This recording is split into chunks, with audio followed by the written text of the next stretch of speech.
Episode 202 fermenting wine. जिराज एक साथ बहुत सारे अंगूर तोड़ लेता है। वो तो अच्छा हुआ कि अब वो बाहर निकल रहे थे, तो जिराज ने निया को एक एनिमल स्किन से ढक लिया था, नहीं तो अभी उन्हें अंगूर ले जाने में बहुत दिक्कत हो जाती। निया, जिसका मन उस ठंडे जंगल को छोड़कर जाने का नहीं था, वो अंगूर के ढेर के पास जाकर बैठ जाती है और फिर उन्हें खाने लगती है। जिराज पेड़ से नीचे उतरता है और फिर इधर उधर देखकर निया को बोलता है, निया, अभी नागाल हमारे आसपास नहीं है, चलो मीटिंग करते हैं। निया जो अंगूर खा रही थी वो बाहर निकाल देती है। अंगूर उसके गले में चिपक जाता है और वो जोर जोर से खांसने लगती है। थोड़ी ही देर में उसका पूरा मुंह लाल हो जाता है। वो शर्मिंदा होते हुए करणवीर की तरफ देखती है। फिर वो जिराज को डांटती है, तुम्हें फेस नहीं चाहिए? जिराज अपने फेस को छूता है, फिर बोलता है, मुझे कब अपना फेस नहीं चाहिए था? वैसे उसे समझ नहीं आया कि निया के उस शब्द से क्या मतलब था, लेकिन वो सच में कुछ अच्छा नहीं था।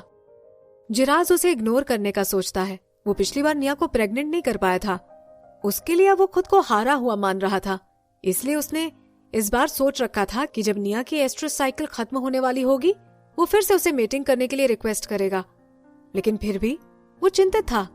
जिराज बोलता है, हमारे पास बहुत खाना है, अगर हमारे कब्ज होते हैं तो हम उन्हें अच्छा खाना खिला सकते हैं। मुझे ये लगता है कि जब नागाल हमारे आसपास होता है तो तुम घबरा जाती हो और फिर तुम्हें कंसीव करने में भी दिक्कत होती है। इसीलिए मैं सोच रहा था कि हम लोग कहीं बाहर जाकर मीटिंग करें। इस बार जिराज की बात में सेंस था और निया के पास भी उसे गलत साबित करने के लिए शब्द नहीं थे। करणवीर नीचे देख रहा था और बहुत देर से चुप बैठा था। वो अपने पशुमानव वाले रूप में आ जाता है। उसको देखकर ऐसा लग रहा था कि वो उन दोनों पर ध्यान दे रहा था। निया के गाल और भी लाल हो जाते हैं। निया ने अभी सोच लिया था कि अब अगर जिराज आकर उसकी कमर को पकड़ेगा तो उसे कैसे मना करना है। नहीं, वो बहुत ही शर्मनाक है। घास में से एक औरत की आवाज आती है। वो आवाज ऐसी ढकी हुई लगती है जैसे उस पर किसी ने हाथ रख दिया हो। थोड़ी ही देर बाद वो आवाज अपनी आजादी पा लेती है और वो एक विलाप में बदल जाती है। जब तक वो तीनों किले पर पहुंचते हैं तब तक सूरज पश्चिम दिशा में पहुंच चुका था और तापमान भी कम हो गया था।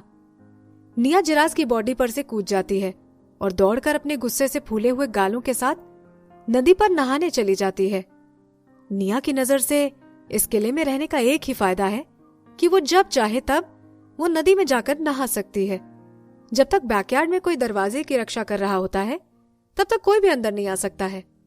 जिराज खुश होता हुआ अंगूर का थैला हाथ में लेकर निया का नदी तक पीछा करता है। उसके कदमों की आवाज सुनकर निया पहचान गई थी कि ये जिराज ही है। वो बिना अपना सर पलटाए बोलती है, अब आगे मत आना, मुझे तुमसे कोई बात नहीं करनी है। जिराज बोलता है, ठीक है, अगर तुम्हें मुझसे बात नहीं करनी है तो मुझे ही बोलने दो। निया बोलती है, तुम। निया इतने गुस्से में थी कि उसकी आवाज तक बाहर नहीं आ पा रही थी। वो जिराज पर पानी उड़ा देती है। फिर जब वो किनारे पर रखे हुए अंगूर देखती है तो उसे थोड़ी शांति मिलती है। वो बोलती है, जाओ और जाकर मेरे लिए एक बड़ा स्टोन बेसिन लेकर आओ। जिराज बोलता है, ठीक है।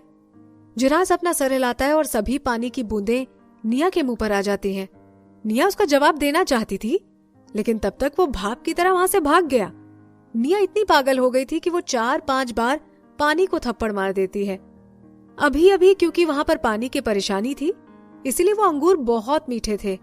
अगर अभी इसकी ग्रेप वाइन बनाई जाए तो बहुत अच्छी होगी। निया पानी के अंदर उतरकर अंगूर धोती है। उनके ऊपर से गंदगी हटाने के लिए वो उन्हें सिर्फ थोड़ा सा पानी में हिला देती है। वो कोशिश कर रही थी कि वो अंगूर पर लगे सफेद फ्रॉस्ट को हाथ न लगाए। उस सफेद फ्रॉस्ट पर बहुत ज्यादा जंगली खमीर लगा हुआ होता है जो ग्लूकोज को वाइन बना सकता है। वैसे ये प्रोसेस बहुत ही मुश्किल है। इसमें अच्छे अच्छों की कला का टेस्ट हो जाता है। अंगूर को धो लेने के बाद अब निया पेड़ की छाल को रस्सी से बांध रही थी। वो इस पर धुले हुए ग्रेप सुखाना चाहती है। रात का खाना खा लेने तक वो अंगूर पूरी तरह से सूख चुके हैं। पूरी तरह सूखने के बाद ही उसकी वाइन बना सकते हैं। वहां पर बहुत सारे अंगूर थे, इसीलिए निया उनमें से अच्छे वाले अंगूर चुन रही थी। वो उन्हीं को चुन रही थी जो अच्छे से पक गए हैं। जिस पर भी उसे थोड़ा सा भी दाग दिखाई देता है वो उसे रिजेक्ट कर देती है, क्योंकि वो बैक्टीरिया की वजह से भी हो सकते हैं। अगर ध्यान ना दो तो एक खराब एप्पल पूरी पेटी को खराब कर सकता है। फिर उन अंगूरों को बेसिन में रख दिया जाता है, वो भी सूख चुके थे। उसके बाद उन अंगूरों को पीस दिया जाता है और उसके अंदर कुछ मिलाने की जरूरत नहीं होती है। आखिरकार फिर निया उस बेसिन को नागाल की स्नेक स्किन पर रख देती है। निया ने उस स्नेक स्किन के लिए नागाल को बहुत ज्यादा मनाया था, लेकिन पता नहीं शायद उससे वो बेसिन पूरा ढक पाएगा या नहीं। उसको ढकने के लिए स्नेक स्किन ही रखने का कारण था कि वो दूसरी एनिमल स्किन से पतली, हल्की और साफ होती है। वाइन बनाने के लिए बहुत कम हवा की जरूरत होती है। वो काम एक स्नेक स्किन ही कर सकती है। जिराज वही करता है जो निया उसे बोलती है। फिर वो बेसन उठाकर वापस वेयर हाउस में रख देता है। जिराज आश्चर्य में पड़कर बोलता है, तुमने नहीं कहा था कि एप किंग का बनाया हुआ जूस तुम्हें पसंद नहीं आया था? अगर तुम फ्रूट जूस नहीं पियोगी तो ये खराब हो जाएगा। निया अपना मुंह ढककर बोलती है, वो डिपेंड करता है। एप किंग का बनाया हुआ जूस बहुत ही गंदा था। निया अपनी पॉनीटेल फेंक कर भागते हुए बोलती है, मैं तुमसे आज बात नहीं करूंगी। उसके पीछे जिराज का दिल धड़कता है। हे भगवान, क्या निया को इतना क्यूट बनने की जरूरत थी? वो मुझसे बात करना चाहती थी, लेकिन फिर भी उसने अपने आप को रोक लिया।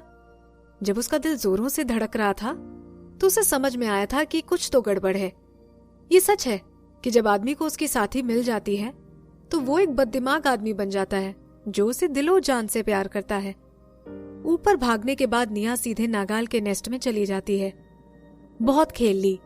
नागाल अपने नेस्ट में आलसी सा पड़ा हुआ था। फिर वो अपने गालों को हाथ लगाकर निया को घूरने लगता है।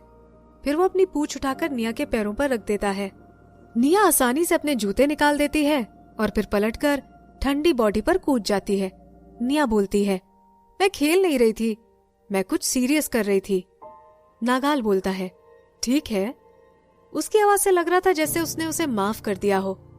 निया गहरी सांस लेकर बोलती है, मुझे तुम्हें गले लगाकर अच्छा लग रहा है। बाहर तो सूरज मुझे मार रहा था, ये देखो मेरी चमड़ी भी पीली पड़ गई है। ये दुनिया सच में ऐसी जगह नहीं है जहां एक नॉर्मल इंसान जिंदा रह सकता है। यहाँ अंदर इतना ठंडा रहता है और बाहर जाने पर बहुत ज्यादा गर्म रहता है। ऐसा लगता है जैसे बत्तख को रोस्ट कर रहे हो। अब ये समझ में आ रहा है कि यहाँ पर लड़कियां सुंदर नहीं होती, वो बहुत ही नाजुक होती हैं। यहाँ पर तो एक नॉर्मल आदमी भी नहीं रह सकता है। सिर्फ ताकतवर पशु मानव ही पानी में रहने वाली मछली की तरह यहाँ रहते हैं। नागाल अपने मजाकिया अंदाज को अलग कर देता है और निया का पैर उठाकर उसे देखने लगता है। निया के पैरों को देखकर उसे इतना बुरा लगता है कि उसके दिल में दर्द होता है और वो उसके पैरों पर बने लाल घाव को अपनी जुबान से छूना चाहता था। नागाल बोलता है, मैंने तुम्हें इधर उधर घूमने से मना किया था ना? फिर नागाल चुप होकर अपनी ही पूंछ को मारता है। वो बोलता है, हम यहाँ से निकलकर किसी अच्छी जगह पर चलते हैं, ये जगह अच्छी नहीं है। निया अपना सर हिलाती है। वो बोलती है, मैं यहाँ से जाना नहीं चाहती हूँ। एप किंग पर अभी भी मेरी एक जान उधार है, मुझे वो उनसे वापस लेनी है। निया फिर मरे हुए कुणाल के बारे में सोचने लगती है, लेकिन फिर वो बात बदल देती है। निया बोलती है, मेरे सिर्फ पैर ही धूप में होते हैं, पैर तो काले भी हो जाएंगे तो चलेगा, बस मेरे चेहरे पर कोई फर्क ना पड़े।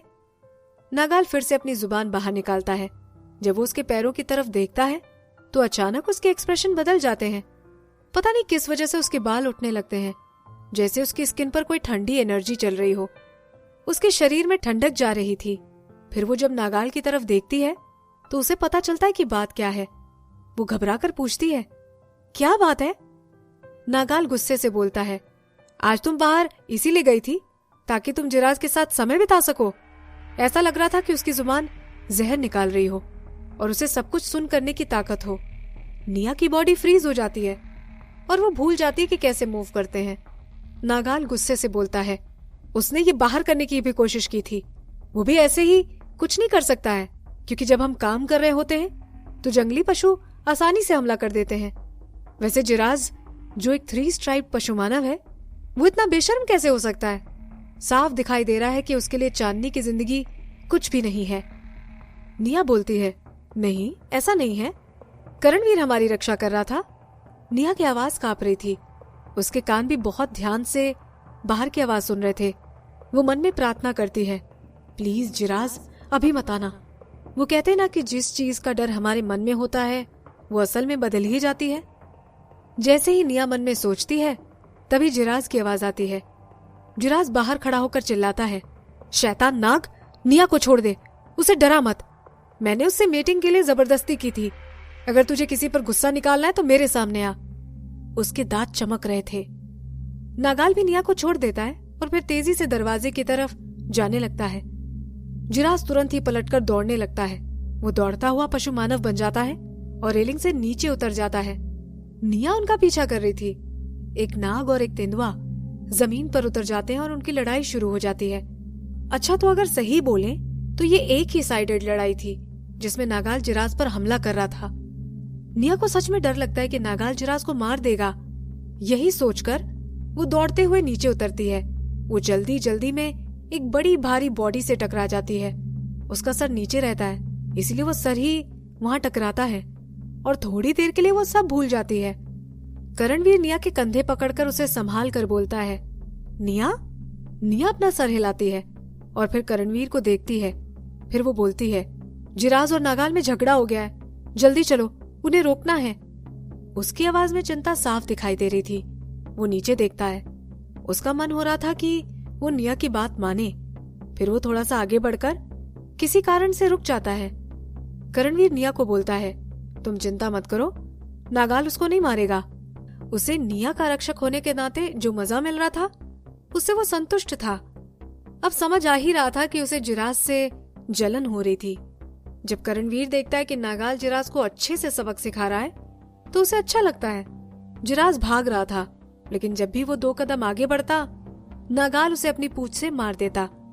जब भी उसे हार मिलती वो उससे और ताकत लेकर फिर अपने पैरों पर खड़ा होकर भागने लगता। फिर जब भी नागाल की पूंछ जमीन से टकराती है तो घर्षण की आवाज आती है। सूर्य अस्त हो चुका था, लेकिन अभी भी चारों तरफ लाइट थी। तीनों चांद भी आसमान में आ चुके थे। हवा बहुत ही गर्म चल रही थी और नाग ज्यादा गर्मी सहन नहीं कर सकते हैं। वैसे इस लेवल की गर्मी फोर्स टाइप पशु मानव पर ज्यादा इफेक्ट नहीं करती है। आम नाग पशु मानव से ये लोग अच्छी चीजों पर ध्यान देते हैं, ना कि बुरी। इसीलिए नागाल को इस माहौल में ज्यादा बेकार लग रहा था।